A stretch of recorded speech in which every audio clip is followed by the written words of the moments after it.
우리 이제 사도행전의 마지막을 향해 달려가고 있습니다. 사도행전 27장의 첫 부분을 보면 바울은 드디어 로마를 향한 여정에 오르게 됩니다.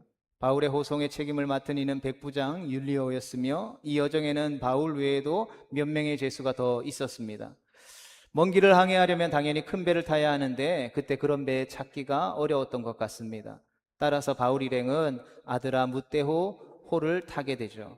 이 배는 아드라무테노라는 항구에서 온 배로서 근처의 연안 도시에 오가는 작은 여객선이었습니다. 바울이 가이사라에서 떠날 때에 누가와 아리스타고가 동행하게 되죠. 이런 죄수를 이동할 때 동행자를 허락하는 것은 상당한 배려였습니다. 가이사라에서 출발한 아드라무테노호는 꼬박 하루가 걸려서 시돈에 도착했습니다. 백부장 율리오는 바울이 여기서 성도들을 만나 잠시 동안 교제할 수 있도록 허락했습니다. 그리고 그 다음날 바울을 실은 배는 항해를 다시 시작했으나 강한 북서풍을 만나는 바람에 연안을 따라서 천천히 전진하게 되죠. 이때를 주 59년 10월경으로 추정하는데 이 시기에 강한 북서풍이 부는 것이 보통이었다고 합니다. 사도행전 27장 5절의 말씀을 보면 아드라무테노호는 이윽고 무라라는 도시에 도착하게 됩니다. 무라는 소아시아 대륙의 가장 남쪽에 있는 항구인데 어떤 사본에서는 아드라무테노호가 시돈에서 길리기아, 밤빌리아, 루디아를 거쳐 무라에 도착하는 데 약 14일이 걸렸다라고도 말합니다. 바울 일행은 이 무라항에서 알렉산드리아 배를 만나서 이 배로 갈아타게 되죠. 그리고 항해는 순탄하지 않았습니다. 이 시기 지중해에 몰아치는 강한 북서풍이 계속되었기 때문인데 바울 일행은 무라에서 니도까지 약 230km의 거리를 여러 날 만에 간신히 도착할 수 있었습니다. 그럼에도 불구하고 바람이 잦아들지 않아서 배는 그레데 섬의 남쪽을 끼고 진행해야 했습니다. 그래야만 거센 바람을 그레데 섬으로 막을 수 있었기 때문입니다. 배가 그레데 섬의 미항에 도착했을 때 이 바람은 전혀 약해질 기미가 보이지 않았습니다. 하지만 배는 잠시 쉰 후에 항해를 계속하려 했습니다. 이 배에 타고 있었던 바울이 보기에는 이 항해가 매우 위험해 보였습니다.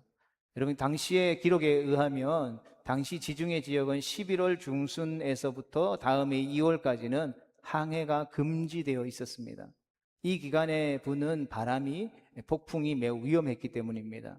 바울 일행이 탄 배는 아프리카에서 로마까지 공무를 나르던 무역선이었다고 하는데 뱃사람들은 어떻게 해서든지 서둘러 항해가 금지되는 시간 전에 로마에 도착하려고 욕심을 부렸던 것입니다. 바울은 3번에 걸친 전도 여행을 통해서 이 지역의 사정을 훤히 잘 알고 있었습니다. 그러므로 바울은 뱃사람들에게 위험을 경고하게 되죠.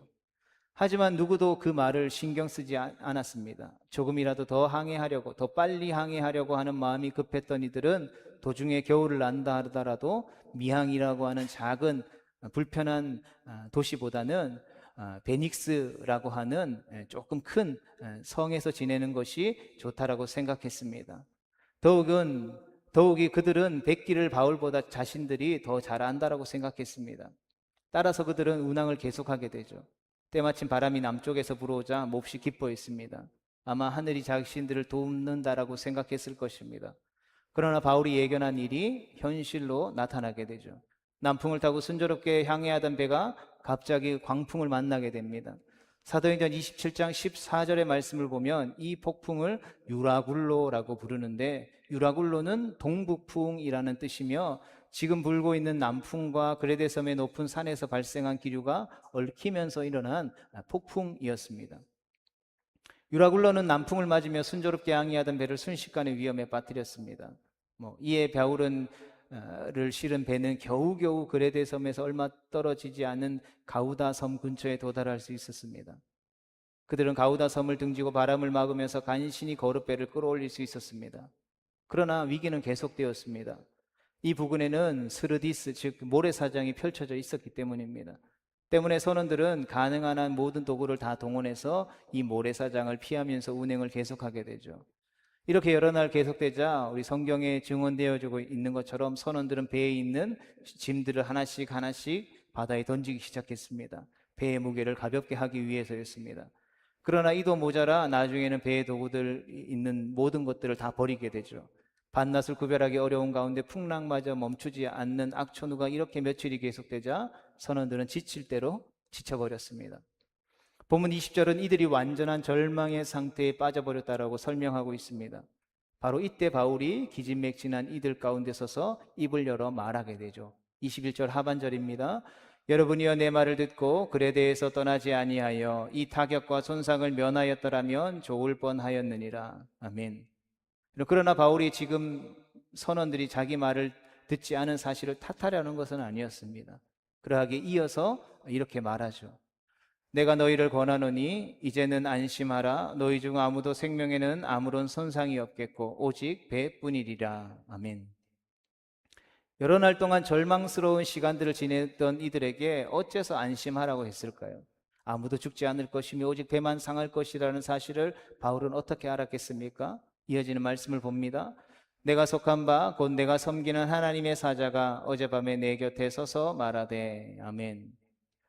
바울의 확신은 하나님의 말씀 때문이었습니다. 여러분, 우리 인생에 있어서 확신은 오직 하나님의 말씀밖에 없는 줄로 믿습니다.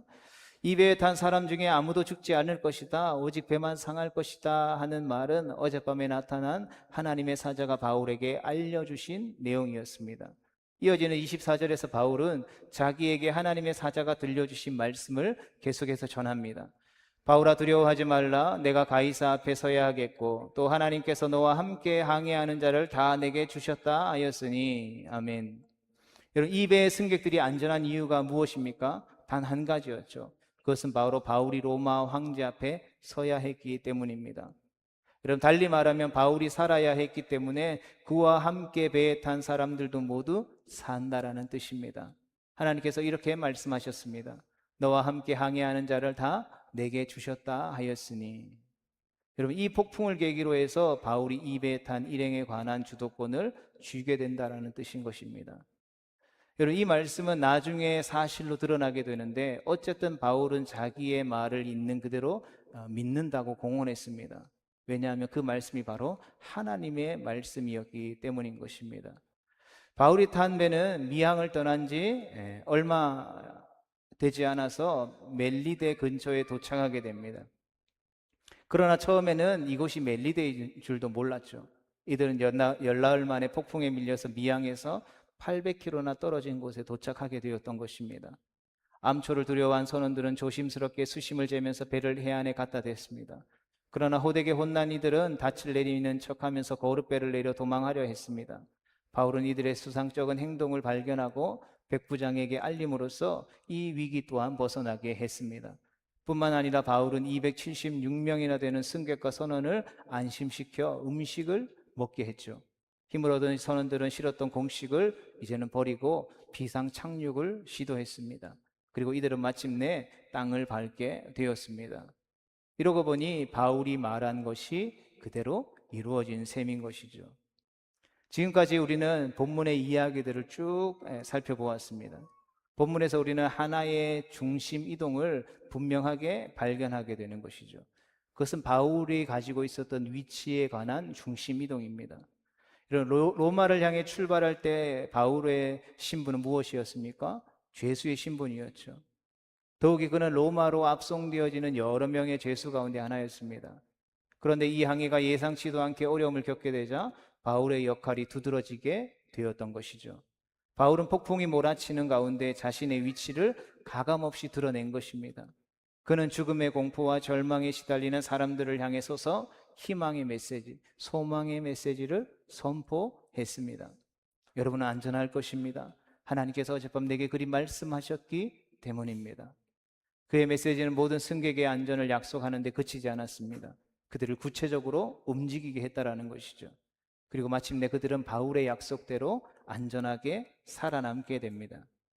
여러분, 바울의 지도력은 백부장의 지도력보다 더했으며 그의 판단력은 그 큰 배를 담당하는 선장보다 더했습니다. 그의 예언은 적중했으며 배는 잃었지만 사람들은 모두 살아남을 수 있게 되었죠. 바울의 위치라고 하는 것은 연속되는 위기와 절망 속에서 더욱더 도드라지고 더욱더 분명하게 드러나게 되었다라는 것입니다. 죄수 가운데 하나로 그치는 것이 아니라 이 배 전체를 움직이고 이 사람들의 안전을 보장하는 가장 중심적인 인물이 되어버린 것이죠. 저는 본문 속에서 리더십, 즉 성경이 말하는 리더의 모델을 세상 속에서 교회가 감당해야 할 역할들을 보게 됩니다. 이런 결론부터 미리 말씀드리면 바울의 경험을 통해서 보이는 리더십은 이런 강요되어지는 것이 아니라 자연스럽게 이루어지는 것이라는 것입니다. 여러분, 지도자 혹은 리더라는 단어를 말할 때에 아니면 또한 들을 때에 우리는 어떤 생각을 하십니까? 혹시 지도자나 리더를 힘의 중심에 서서 그 어떤 단체나 사회를 움직이는 자리로 우리가 생각하지는 않습니까? 우리가 보편적으로 세상 가운데 살아가면서 교육받을 때에 우리는 그렇게 배우고 생각하며 바라보면서 살아왔습니다. 그래서 우리는 지도자의 권위를 가리킬 때에 카리스마라는 말로 자주 표현하곤 합니다. 여러분, 카리스마라는 단어를 국어사전에서 살펴보면 이렇게 설명되어져 있습니다. 예언이나 기적을 나타낼 수 있는 초능력이나 절대적인 권위, 대중을 신복시켜 따르게 하는 능력이나 자질. 요컨대 우리가 세상의 지도자와 관련해서 카리스마를 이야기할 때에 압도적인 힘이 그 배경이 된다는 것입니다. 그런데 세상이 말하는 카리스마와 교회가 말하는 카리스마가 엄연히 다름에도 불구하고 교회 안에는 세상에서 말하고 있는 카리스마를 교회 안에도 동일하게 적용하려고 하는 모습들을 보게 됩니다. 그런데 카리스마라는 단어의 근원지라고 할 수 있는 성경은 이것을 아주 다르게 설명합니다. 여러분, 성경에서 카리스마라고 하는 표현은 원래 하나님에게서만 찾아볼 수 있는 권위를 가리킵니다. 이 하나님께서 인간에게 주신 카리스마는 카리스, 즉 은혜라고 불리는 것이죠. 인간은 근본적으로 자격이 없으며 따라서 그 카리스마는 전적으로 하나님께서 은혜를 베풀어 주신 것, 하나님의 호의에 따라 주어진 것이기 때문인 것입니다. 그러므로 이 은혜에 따라 주어진 것을 우리는 카리스마라고 하기보다는 카리스마타, 즉 은사 혹은 선물이라고 부르는 것입니다. 그렇다면 이것이 의미하는 것은 무엇이겠습니까? 인간의 카리스마라고 하는 것은 하나님의 카리스마와는 다르다라는 것입니다. 여러분, 하나님의 카리스마는 선언적입니다. 다시 말해서 하나님의 권위라고 하는 것은 인간이나 기타 피조물이 인정하든 인정하지 않든 상관없이 스스로 권위적이라는 것이죠. 그러나 인간의 카리스마는 본질적으로 하나님 권위에서부터 은혜, 선물로 주어진 것이고 나온 것이며 이 때문에 하나님의 권위와는 달리 선언적인 것이 아닙니다. 따라서 인간에게 부여된 권위는 하나님과 인간의 동의를 얻어야만 하는 것이죠. 다시 말해서 한 인간에게 카리스마, 즉 권위라고 하는 것은 추종자들을 설득하여 자발적인 동의를 끌어내야 한다는 것입니다. 그러하게 여러분, 교회든 사회든 인간들의 모임에서 지도자가 가지는 권위는 그 그룹의 구성원들의 마음에서 자연적으로 우러나오는 동의를 바탕으로 해야 한다는 것이죠. 즉 지도자는, 리더는 추종자들의 마음으로부터 우러나는 동의를 얻어야 하며 이렇게 모여진 동의가 바로 참된 권위를 이루는 것이라는 것입니다.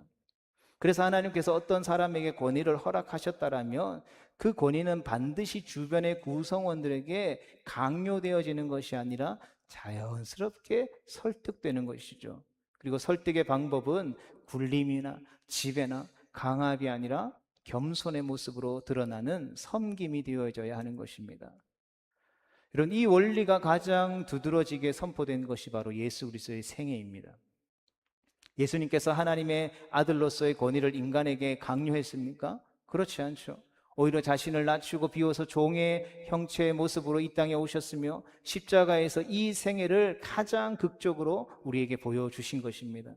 그리고 하나님께서는 아들을 보좌에 앉히심으로 아들의 주장이 옳았다라는 사실들을 증언해 주신 것이죠. 여러분, 이 사실이 우리에게 새롭게 받아진다면 우리는 이 리더십과 카리스마에 대해서 잘못 알고 있었던 것입니다.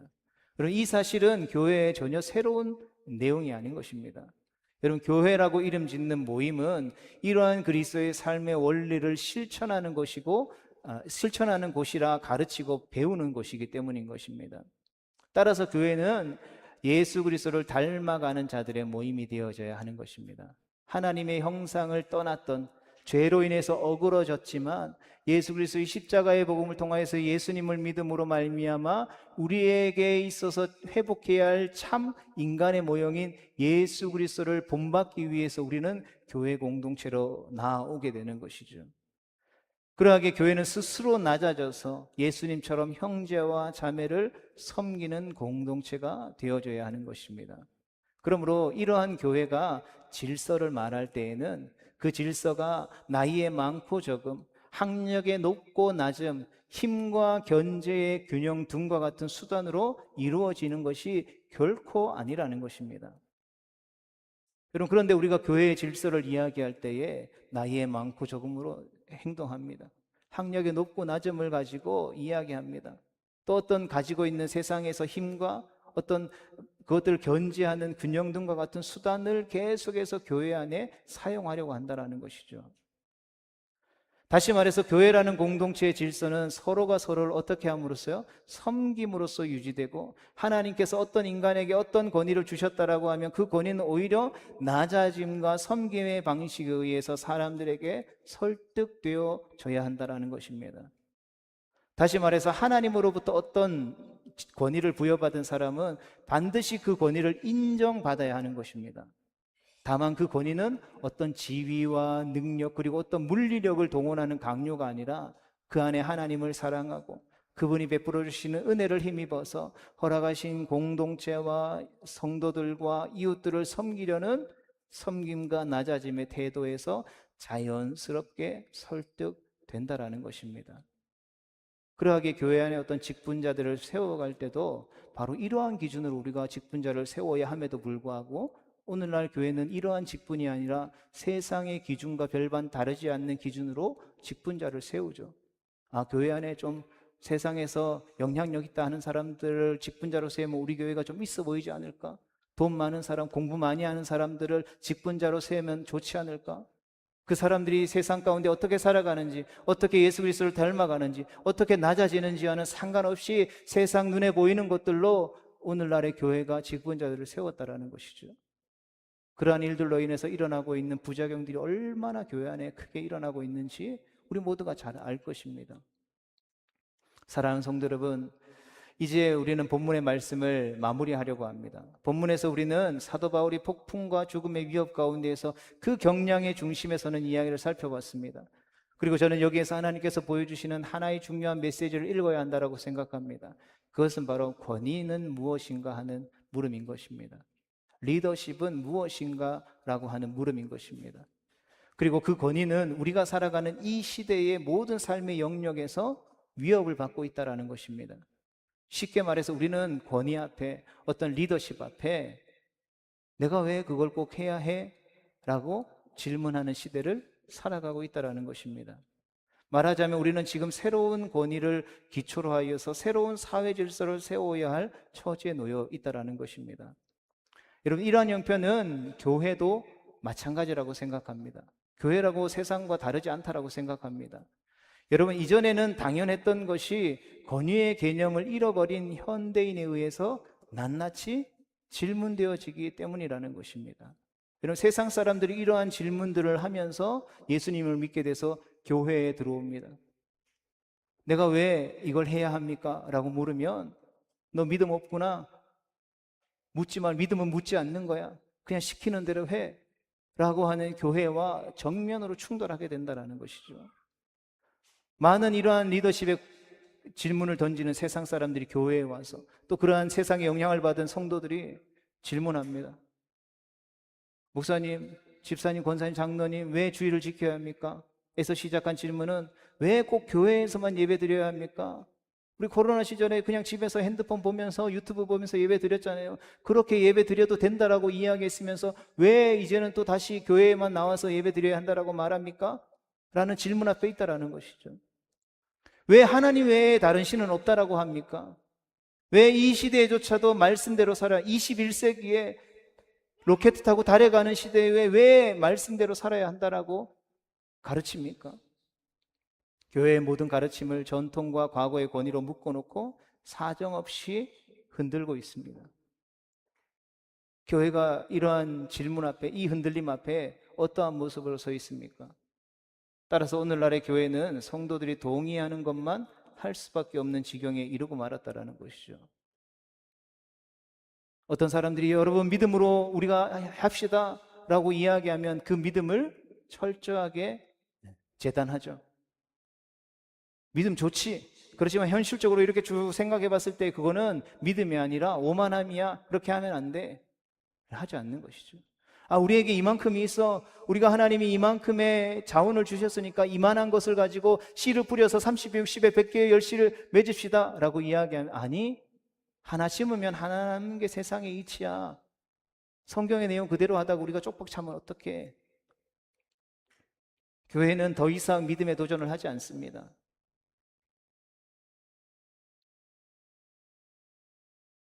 그래서 오늘날 교회는 성도들이 동의하는 것, 하나님의 말씀이 우리를 향해서 갖게 하시는 그 걸음을 따라가는 것이 아니라 성도들이 동의하는 것만 할 수밖에 없는, 성도들이 동의하지 않는 것은 강단에서도 말할 수 없는 지경에 이르고 말았다라는 것입니다. 그러나 성도 여러분, 성경은 자신의 권위를 검증받는 것을 철저하게 거부합니다. 여러분, 성경은 바울의 이야기를 통해서 말씀합니다. 하나님께서 부여하신 권위는 반드시 사람들에 의해서 받아들여질 것이다라고. 하나님께서는 바울을 로마로 보내 당신의 복음을 전하기로 결정하셨습니다. 바울이 로마로 가는 항해는 이 목적을 이루기 위해서입니다. 여러분, 바울의 처지가 죄수이든지 아니면 로마 군대의 백부장이든지 아니면 배의 선장이든지 여러분, 그것은 상관없습니다. 이 항해는 바울이 로마로 가는데 그 목적이 있다는 것입니다. 그러므로 이 항해의 주인공은 누구입니까? 바울인 것이죠. 영적인 주도권은 폭풍이라는 위기 속에서 바울에게 분명하게 더 드러나게 되는 것입니다. 그는 자신의 권위를 주장하지 않았습니다. 강요하지 않았습니다. 그러나 그의 권위는 폭풍우 가운데 배에 탄 사람들을 인도하는 과정에서 점점 더 분명해졌다는 것입니다. 여러분, 이 땅을 살아가는 성도의 권위는 어디서 나오는 것입니까? 예수님을 믿는 하나님의 백성으로서 이 세상을 다스리고 통치해야 할 영적인 주도권과 권위는 어디에서부터 주어지는 것입니까? 우리가 말씀대로 살아갈 때, 우리가 믿음으로 살아갈 때, 우리가 하나님을 사랑하고 이웃을 내 몸과 같이 사랑하는 그 삶을 살아갈 때에 자연스럽게 점점 더 드러나고 인정되어지는 것입니다. 여러분, 바울에게 있어서 권위와 리더십은 바로 이렇게 세워졌던 것입니다. 성대로 오늘날을 살아가는 우리에게 있어서 진정한 권위와 리더십은 어디에 있습니까? 어떻게 우리에게 세워져야 하는 것입니까? 하나님은 우리를, 이 산동교회를, 이 땅을 주님께로 인도하는 구원의 방주의 역할로 지금 세우신 줄로 믿습니다. 이 땅 가운데, 이 지역사회 가운데 어둠을 물리치고 땅끝까지 복음을 증거하는 그 하나님 나라의 사명, 마라나타의 사명을 우리에게 주셨다라는 것입니다. 그렇다면 이 세대를 변화시켜서 주님께서 인도해서 그들과 함께 주님의 나라를 이루어가는 그 권위와 리더십은 어디에 있으며 어떻게 세워지냐는 것입니다. 모든 권위와 리더십이 도전받는 오늘날 이 시대 앞에서 이런 진정한 권위의 근원이신 하나님께로 다시 돌아가는 것이 바로 이 시대의 해결책인 줄 믿습니다. 이처럼 하나님께서 부여하신 권위는 여러분, 평안할 때가 아니라 위기 속에서 찬란하게 빛나는 것입니다. 오늘날 이 시대 가운데 일어나는 사회적인 현상들을 보면서 수많은 청년 세대들이 교회를 향해서, 어떤 오피니언 리더들을 향하여서 질문합니다. 이 시대를 어떻게 바라봐야 하냐고, 이 시대 가운데 어떻게 살아가야 하냐고, 이 시대에 우리의 소망이 무엇이냐고 끊임없이 묻습니다. 그러나 그러한 것들을 분명하고 바르게 전달해 줘야 할 이들이 아무런 말도 하지 못하고 침묵하고 있다는 것이죠. 하나님께서 인정하신 리더십은 폭풍과 같은 위기 속에서 스스로 빛이 되어 사람들을 옳은 길로, 생명의 길로 인도합니다. 로마의 복음을 전하시려는 하나님의 뜻을 알았기에 바울은 스스로 죄수가 되어 배어 올랐습니다. 그러나 바울은 위기 가운데 자신의 가치를 드러낸 것이죠. 하나님의 뜻을 마음에 품은 자는 이러한 모습으로 세상의 중심에 서게 되는 것입니다. 여러분, 그가 어떠한 자리에 있든지 간에 그 마음 가운데 하나님의 뜻을 품었다면 그는 곧 그 자리에서 실제적인 리더, 즉 권위를 지는 중심 인물이 되어지는 것입니다. 여러분, 이것이 바로 본문을 통해서 우리에게 말씀하시고자 하시는 영적인 교훈인 것이죠. 그리고 우리가 매일매일 하나님의 말씀을 묵상하고 하나님의 뜻을 묵상하며 순간순간마다 우리의 자신을 그 하나님 앞에 드려야 할 이유가 바로 여기에 있다라는 것입니다. 성대로 우리가 하나님의 자녀라면 우리가 원하든 원치 않든 폭풍이 있는 깊은 바다 한가운데, 즉 이 시대적인 위기 앞에 우리는 서게 될 것입니다. 즉 우리가 살아가는 이 혼란스러운 이 세상의 중심에 우리가 서게 될 것이다라는 것이죠. 그리고 세상의 질문을 받게 될 것입니다. 왜냐하면 하나님께서는 당신의 자녀들을 통해서 이 세상을 다스리고 통치하시며 그분의 뜻을 이루시기 때문인 것입니다. 그러하기에 우리는 폭풍이 휘몰아치는 이 세상 속에서 하나님의 뜻을 실현해가는 주인공이 되어야 할 줄로 믿습니다. 여러분, 그것이 이 시대 가운데 거룩한 하나님의 백성으로, 하나님의 자녀로 우리를 부르신, 우리를 향한 하나님의 기대인 것이죠. 그러나 분명히 기억해야 합니다. 세상의 중심에 선다라는 말은 반드시 권력과 관심의 중심에 서야 한다는 뜻이 아닙니다. 우리가 세상의 중심에 선다라는 것은 영원히 변하지 않는 진리의 말씀을 가지고 우리가 세상 가운데 살아가면서 그 말씀을 때를 얻든지 못 얻든지 상관없이 이 세상을 향해 선포하며 살아가야 한다라는 뜻입니다. 그것이 혼란스러운 세상에서 참된 빛과 권위가 되며 그 빛과 권위가 우리를 세상을 이끌 참된 위도로 세워 가실 것입니다. 그러하게 바라기는 오늘날 우리가 살아가는 이 시대는 능력 있는 어떤 사람을 중심으로 하는 시대를 이미 지난 것 같습니다.